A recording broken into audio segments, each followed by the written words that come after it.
William stood at the kitchen window, watching Catherine tend to her roses in the garden. The morning sun caught the silver threads in her hair, making them shine like precious metal. She moved slowly these days, more carefully than before, but her love for those flowers never faded. 28 years of marriage, and she still amazed him with her gentle strength. "The red ones are blooming beautifully this year," Catherine called out, her voice carrying across the yard. William smiled and waved back, though something in her tone made him pause. There was a softness there, almost like she was speaking to the flowers themselves rather than to him. Catherine had always been the heart of their home. While William worked long hours at the accounting firm, she filled their house with warmth. She baked bread that made the whole street smell like heaven. She volunteered at the local animal shelter every Tuesday. She remembered every neighbor's birthday and always had a kind word for the postman. Their children, Michael and Sarah, had grown up surrounded by her endless love.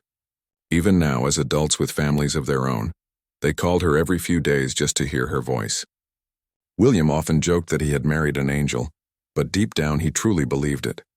The past few months had been different, though. Catherine seemed more thoughtful, spending longer periods in quiet reflection. She would sit by the window in the evenings, watching the sunset with a peaceful expression that William couldn't quite understand. When he asked if everything was all right, she would smile and squeeze his hand. "I'm just appreciating the beauty around us," she would say. "Sometimes we get so busy living that we forget to really see what's in front of us." William had noticed other small changes, too. Catherine had started organizing their photo albums with unusual care, writing little notes on the backs of pictures.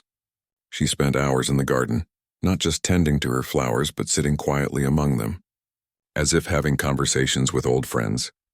Last week, she had insisted on cooking his favorite meal, beef stew with fresh bread. Even though it wasn't any special occasion, she had watched him eat with such intensity, memorizing every expression on his face. When he complimented the food, tears had filled her eyes. "I love watching you enjoy simple pleasures," she had whispered. "You have such an honest face when you're happy." Now, as William watched her in the garden, that same peaceful intensity surrounded her. She was kneeling beside the rose bushes, her hands gentle as she touched each bloom. The way she moved suggested she was saying goodbye to each flower individually, though William couldn't understand why he thought that. The phone rang, interrupting his thoughts. It was Dr. Harrison's office, confirming Catherine's appointment for next week. William frowned. Catherine hadn't mentioned any doctor's appointment to him. When he asked the receptionist what the appointment was for, she politely explained that she couldn't share patient information. After hanging up, William felt a strange unease settle in his chest. Catherine had always been open about everything. They shared their worries, their joys, their fears. The idea that she might be keeping something from him felt impossible. He stepped outside into the garden, the morning air cool against his skin. Catherine looked up as he approached, her face lighting up with the same smile that had captured his heart decades ago. But now he noticed something else in her eyes, a depth of emotion that seemed both infinite and heartbreaking. "The roses are particularly beautiful this morning," she said, reaching up to touch his cheek with soil-stained fingers. "I think they know how much they're loved." William caught her hand and held it against his face. Her skin was warm, alive, real, yet something in her touch felt like a gift he was meant to treasure. "Catherine, is everything all right? You seem different lately, more thoughtful." She was quiet for a long moment, her eyes studying his face with an intensity that made him feel both cherished and worried. When she spoke, her voice was soft but clear. "William, do you remember our first date? You took me to that little cafe downtown and I spilled coffee all over my dress." He smiled at the memory. "You were so embarrassed, but I thought you were perfect." "I still do. You helped me clean up without making me feel foolish. That's when I knew you were special. You saw beauty in my clumsy moments." Catherine stood slowly, brushing dirt from her knees. She walked to the garden bench they had installed 5 years ago, where they often sat together in the evenings. William followed, sitting beside her on the warm wood. "I want you to remember that feeling," she continued. "The feeling of seeing beauty in imperfect moments. Promise me you'll remember that." The way she spoke made William's heart race with undefined worry. "Catherine, you're scaring me a little."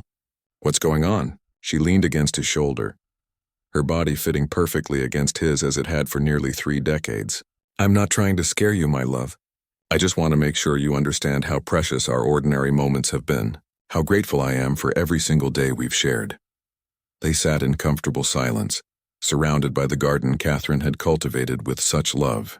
Birds sang in the oak tree overhead, and a gentle breeze carried the scent of roses through the air. It was a perfect moment, the kind they had shared thousands of times before. But something in the air felt different, charged with an emotion William couldn't name. Catherine's hand found his, their fingers intertwining with practiced ease. Her grip was firm, as if she was trying to transfer something important through her touch. "Promise me something, William," she whispered. "Anything," he replied without hesitation. "Promise me that no matter what happens, you'll remember that love doesn't end. It changes form, but it never disappears. It lives on in every flower that blooms, every kindness we've shared, every moment of joy we've created together." William turned to look at her, confusion and growing concern mixing in his chest. But before he could ask what she meant, Catherine kissed his forehead with infinite tenderness, stood up and walked back toward the house, leaving him alone with questions he didn't yet know how to ask. The next morning, William woke to find Catherine's side of the bed empty. The sheets were still warm, and he could hear the soft sounds of her moving around in the kitchen below. The smell of fresh coffee and bacon drifted up the stairs, wrapping around him like a familiar embrace. He found her standing at the stove, humming quietly to herself as she prepared breakfast.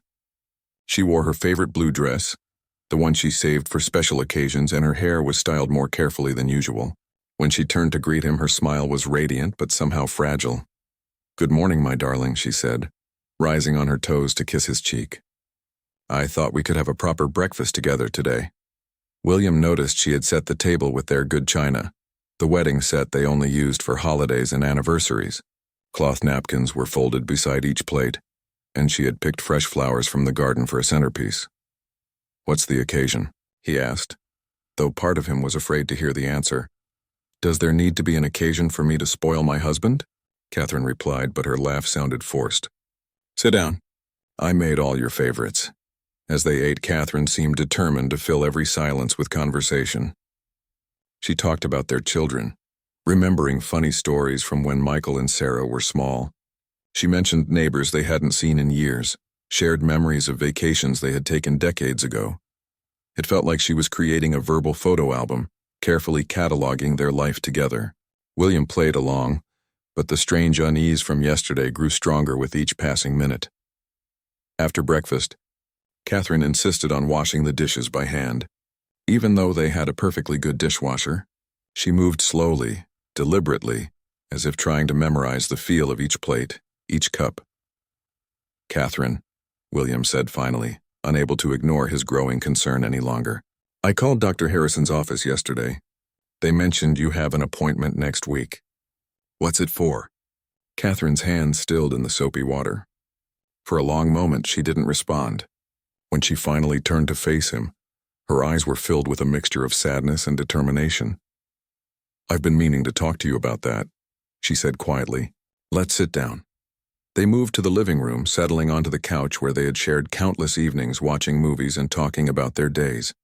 Catherine took his hands in hers, her grip surprisingly strong. "William, do you remember what I told you yesterday about seeing beauty in imperfect moments?" He nodded, his throat suddenly tight with apprehension. "I need you to hold on to that feeling now," she continued, "because what I'm about to tell you is going to be difficult, but I need you to find the beauty in it somehow." William's heart began to race. "Catherine, you're frightening me." She squeezed his hands gently. 3 months ago, I started having headaches, severe ones that wouldn't go away. I went to see Dr. Harrison, and he referred me to a specialist. The words hit William like physical blows. "Why didn't you tell me? We could have gone together." "Because I needed time to understand what was happening before I could help you understand it too," Catherine replied. The specialist ran several tests. MRIs, blood work, everything. William felt the room spinning around him. "What did they find?" Catherine's voice remained steady, though he could see the effort it took for her to maintain her composure. "I have a brain tumor, William. It's advanced and it's inoperable." The words hung in the air between them like a physical presence. William felt as though all the oxygen had been sucked from the room. This couldn't be happening. Not to Catherine. Not to them. "There has to be something they can do," he said desperately. "Other treatments, other doctors. We have insurance, we have savings. I've already explored every option, Catherine said gently. I've gotten second opinions, third opinions. The doctors are all in agreement. The tumor is in a location that makes surgery impossible, and radiation would only delay the inevitable while making me very sick. William pulled his hands free and stood up abruptly, pacing to the window. Outside, Catherine's roses bloomed in cheerful ignorance of the devastation unfolding inside their home. How long? He asked without turning around. The doctors estimate 6 to 8 weeks, possibly less. 6 to 8 weeks. William had to grip the windowsill to keep from falling. 6 to 8 weeks to say goodbye to the woman who had been his anchor, his joy, his reason for getting up in the morning for 28 years. We'll fight this, he said, turning back to face her. We'll find a way. Catherine's smile was infinitely tender. My darling William, always ready to solve every problem. But this isn't a problem we can solve together. This is something I have to face and something you have to help me face with grace. I can't lose you, he whispered, his voice breaking. Catherine stood and walked to him, taking his face in her hands. You're not losing me, my love. I'm changing form just like I told you yesterday. My body is failing, but everything that matters about me, everything we've built together, that's permanent. William wrapped his arms around her, holding her so tightly he was afraid he might hurt her. She felt so small, so fragile, yet her strength seemed to flow into him through their embrace. I'm so scared, he admitted against her hair. I know, she whispered back. I'm scared too, but we're going to face this fear together, just like we've faced everything else, and we're going to make these next weeks beautiful. They held each other in the morning light streaming through their living room window, surrounded by the life they had built together. Photo albums on the coffee table, books they had read aloud to each other, the comfortable furniture that had witnessed decades of conversations and quiet companionship. The children, William said suddenly. We need to tell Michael and Sarah. We will, Catherine agreed. But first, I need you to promise me something else. William pulled back to look at her face, memorizing every detail. I want these last weeks to be about living, not dying, she said. I want to spend time in the garden, have dinners with the children, watch sunsets from our porch. I want to talk about good memories and make a few more if we can. How can you be so calm about this? William asked in wonder. Catherine smiled, and for a moment she looked exactly like the young woman he had fallen in love with so many years ago. Because I've had an extraordinary life, William. I've been loved completely by a wonderful man. I've raised 2 beautiful children. I've had friends who cared about me and work that mattered to me. Not everyone gets to say that. William understood then why she had been spending so much time in the garden, why she had been so thoughtful lately, why every conversation felt like she was trying to pour her whole heart into her words. She had been preparing to leave, and now she was teaching him how to let her go. The phone call to Michael came first. Their son lived 3 hours away with his wife Jennifer and their 2 young children. William watched Catherine's face as she spoke, noting how she managed to sound strong even while delivering devastating news. I need you to come home this weekend, she said simply. Bring Jennifer and the kids. There's something important we need to discuss as a family. Michael's voice was loud enough that William could hear his immediate concern through the phone. Catherine answered his questions with gentle honesty, never minimizing the situation but also refusing to let fear dominate the conversation. Yes, it's serious, she told him. But I'm all right now and I want to see my grandbabies. Can you do that for me? The call to Sarah was harder. Their daughter had inherited Catherine's sensitivity along with her stubborn strength. She lived only an hour away and had been calling more frequently lately as if sensing something was wrong. Mom, what is it? Sarah asked immediately. You sound different. Catherine closed her eyes for a moment, gathering strength. Sarah, honey, I need you to sit down. Is David there with you? William listened as Catherine repeated the news, her voice steady but soft. He could hear Sarah's sharp intake of breath followed by quiet sobbing. Catherine let her daughter cry, whispering comfort through the phone. We're going to get through this together, Catherine promised. But I need you to be strong for me. Can you do that? By Friday evening, both families had arrived. The house filled with the sounds William had always loved most. Children laughing, adults talking over each other, the clatter of dishes being prepared for dinner. But underneath the familiar chaos, everyone moved with unusual care, as if they were handling something precious and breakable. Catherine seemed to bloom in the presence of her family. She played with 7-year-old Emma and 5-year-old Tyler, reading them stories and helping them pick flowers from the garden. She talked wedding plans with Jennifer, who was expecting their 3rd child. She advised Sarah about a difficult situation at work. To anyone watching from outside, it might have looked like a normal family gathering. But William noticed the extra-long hugs, the way everyone seemed reluctant to let Catherine out of their sight, the careful attention paid to every word she spoke. Saturday morning, Catherine suggested they all go to the farmer's market downtown, something they had done countless times when the children were younger. As they walked between the stalls, Catherine bought fresh vegetables and homemade bread, chatting with vendors she had known for years. "Mrs. Patterson," called out Mrs. Chen from the flower stand, "your roses must be gorgeous this year. Are you entering the garden competition again?" Catherine smiled and bought a bouquet of sunflowers. "Not this year, Mrs. Chen, but thank you for thinking of me." At the park, Catherine sat on a bench watching her grandchildren play on the swings while the adults gathered around her. Michael, always practical, wanted to discuss medical options and treatment plans. Sarah kept asking if there was anything they could do to make Catherine more comfortable.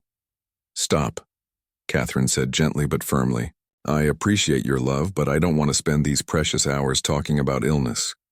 Tell me what's happening in your lives. Tell me about Emma's school play and Tyler's baseball team. Tell me about the baby Jennifer is carrying." So they did. They talked about ordinary things, wonderful things, the daily details that make up a life. Catherine listened with complete attention, asking questions and laughing at funny stories. She seemed to be collecting these moments like precious gems. That evening, after the children were in bed, the adults sat on the back porch with glasses of wine. The garden was beautiful in the twilight, Catherine's roses glowing in the soft light. "I want to talk about what comes next," Catherine said quietly. "Mom, please," Sarah protested. "We just want to enjoy this time with you." "And we are," Catherine replied. "But part of loving each other means being practical too. I've already made most of the arrangements. The funeral plans are complete, and I've written letters for each of you to read later." William felt a familiar tightness in his chest. Even 3 days after learning the news, he still couldn't fully accept that they were having these conversations. "There are a few things I want to make sure happen," Catherine continued. "First, I want a celebration of life, not a funeral. I want music and flowers and stories about good times. I want people to wear colors, not black." Michael cleared his throat. "Whatever you want, Mom. Second, I want my ashes scattered in the rose garden. That way I can keep helping my flowers grow." Jennifer wiped tears from her eyes. "That's beautiful, Catherine." "Most importantly," Catherine said, looking directly at William, "I want everyone to keep living fully after I'm gone. I want birthday parties and holidays and family gatherings. I want you to travel and try new things and fall in love with life again and again." Sarah was crying openly now. "How can you talk about this so calmly?" Catherine reached over and took her daughter's hand. "Because, sweetheart, fighting against what we can't change only steals time from what we can still enjoy. I'd rather spend my energy loving you than fighting a battle I can't win." Later that night, after everyone had gone to bed, William and Catherine sat in their bedroom. She was brushing her hair, something she had done every night for as long as he had known her. In the mirror, he could see her face, peaceful and beautiful despite everything. "How did I get so lucky?" he asked quietly. Catherine turned to look at him. "Lucky? To have 30 years with someone who can face the impossible with such grace. To love someone who teaches me about courage every single day." Catherine set down her brush and came to sit beside him on the bed. "We both got lucky, William. We found each other and we built something beautiful together. That doesn't disappear just because my body is failing." They lay down together, Catherine's head on his shoulder as it had been for thousands of nights. Outside their window, the garden rested peacefully under the stars. "Tell me about tomorrow," William whispered. "Tomorrow we're going to have breakfast with our family," Catherine replied softly. "I'm going to teach Emma how to braid flower crowns and Tyler how to deadhead the roses properly. We're going to take pictures and tell stories and love each other completely. And after tomorrow we're going to have another day and then another, for as long as we're given, and each one is going to be a gift." William closed his eyes and tried to memorize the weight of her body against his, the sound of her breathing, the way her hand felt intertwined with his. Tomorrow would come whether he was ready or not, but tonight they were still together. 3 weeks passed in a blur of ordinary moments that felt anything but ordinary. Catherine's energy began to wane more noticeably, though she tried to hide it. William learned to read the subtle signs, the way she would pause a little longer between activities, how she would sit down more frequently while working in the garden, the careful way she planned her days to conserve her strength.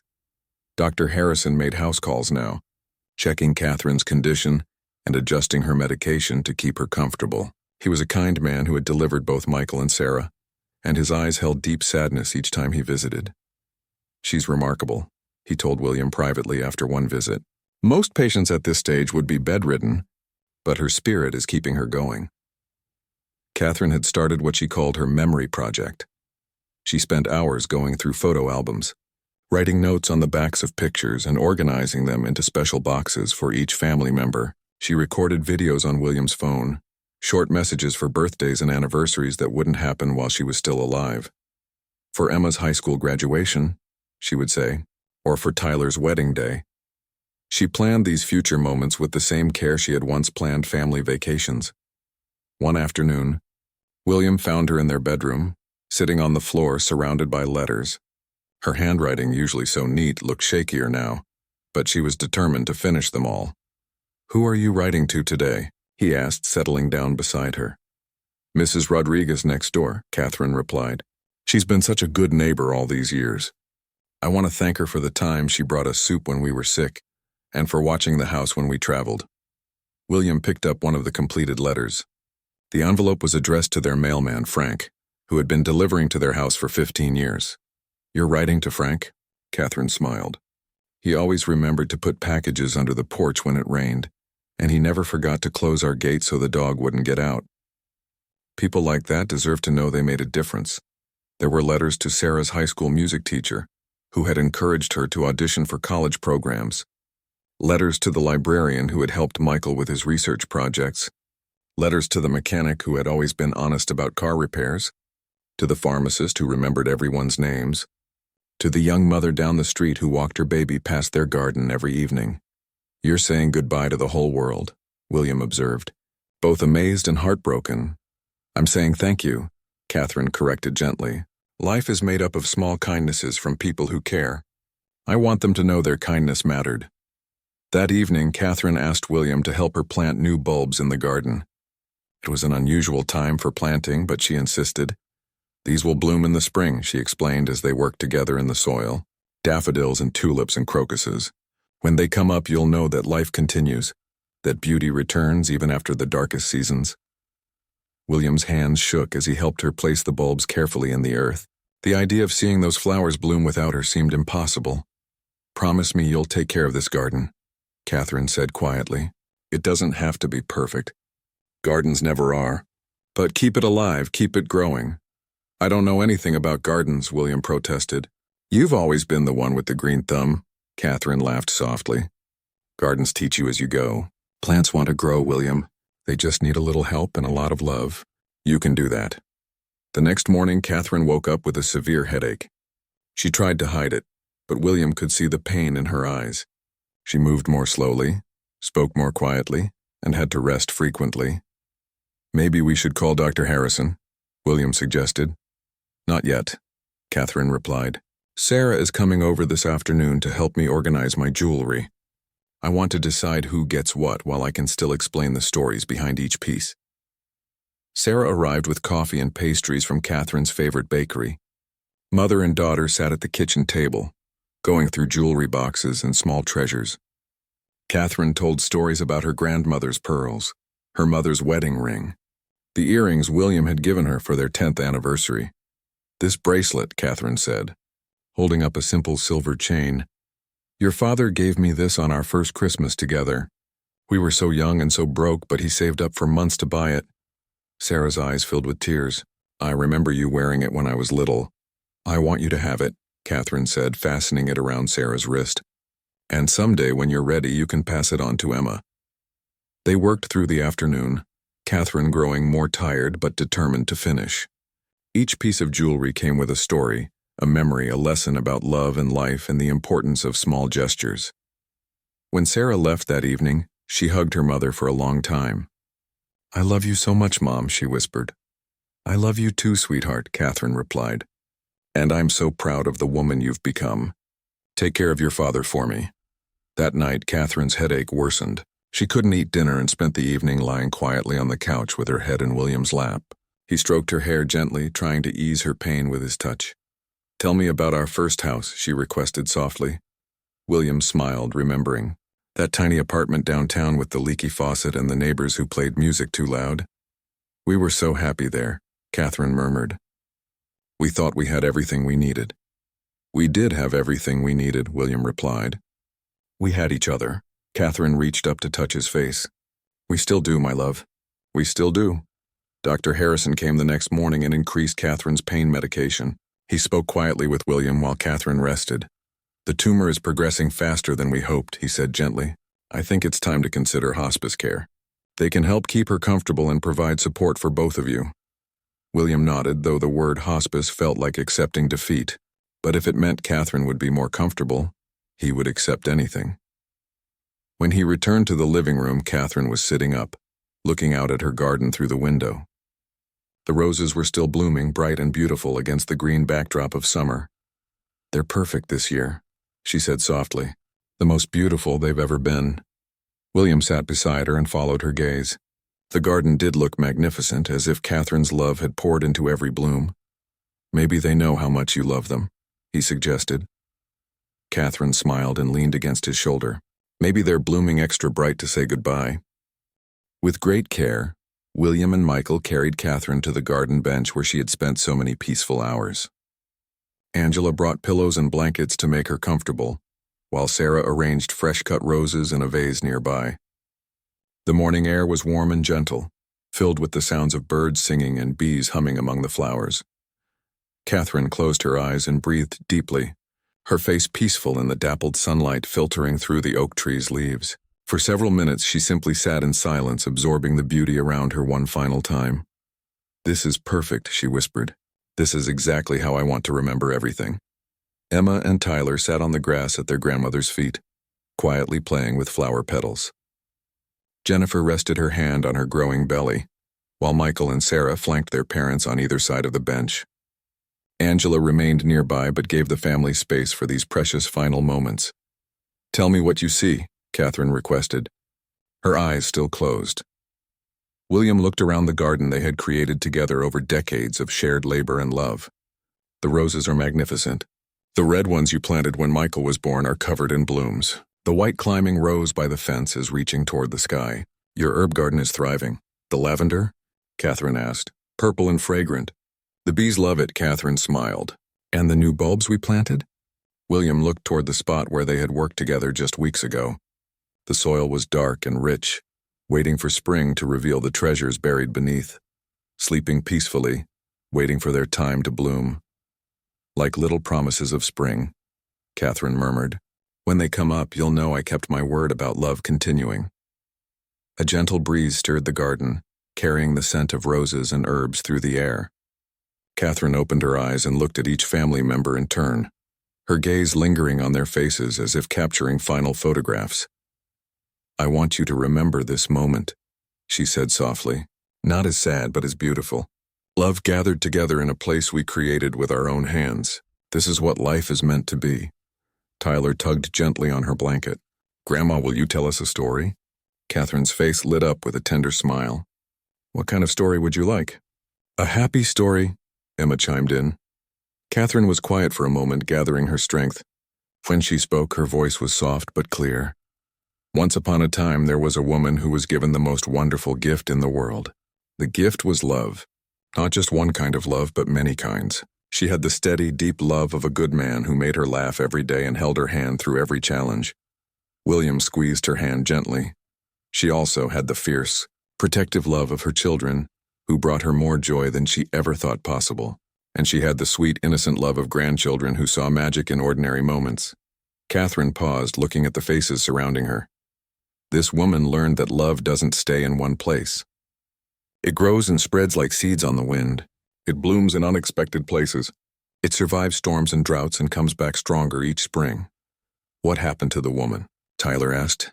She lived a beautiful life surrounded by love every single day, and when her time came to leave, she wasn't sad because she knew that all the love she had shared would keep growing long after she was gone.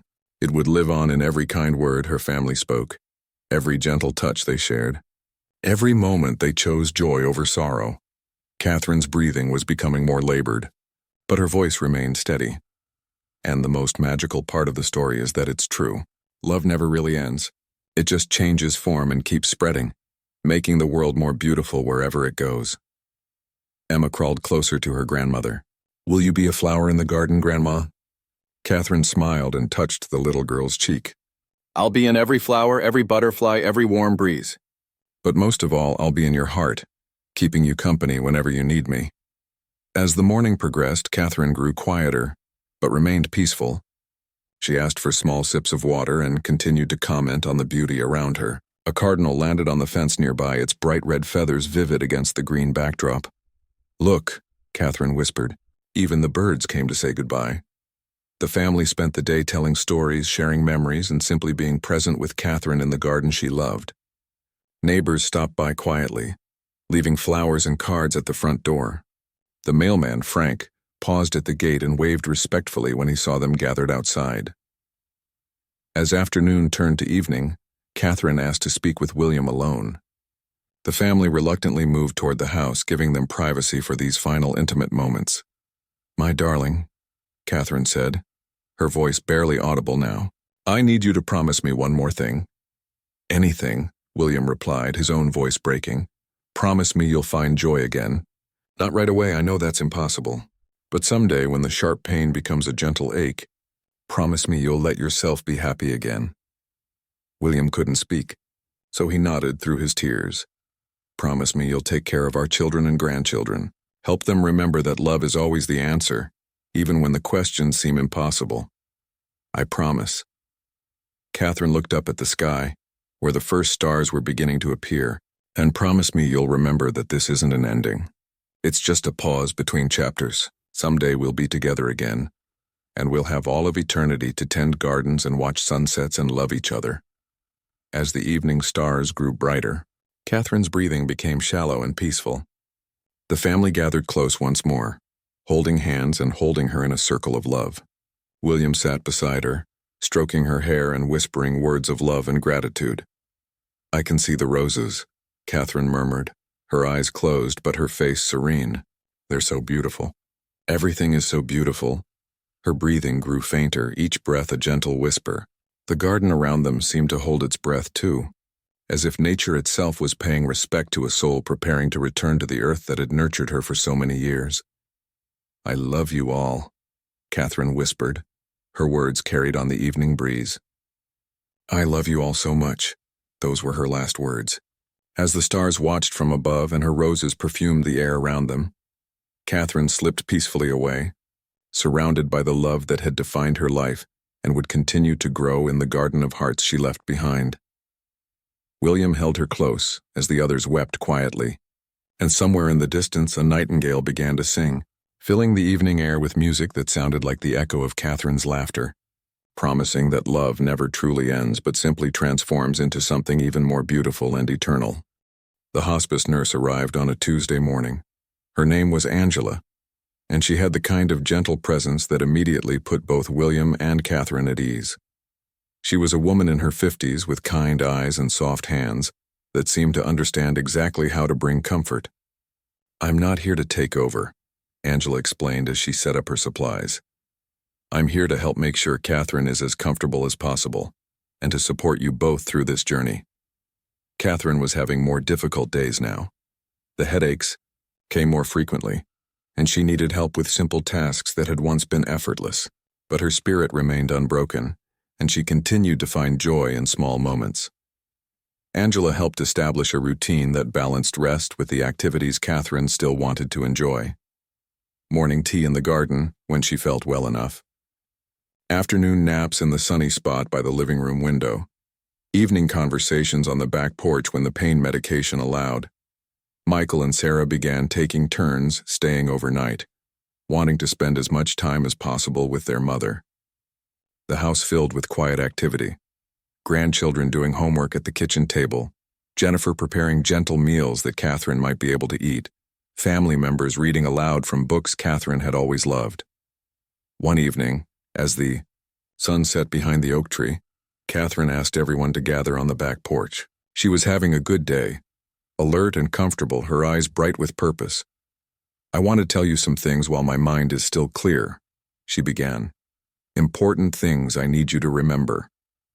The family settled around her, William holding her hand, the children unusually quiet and attentive.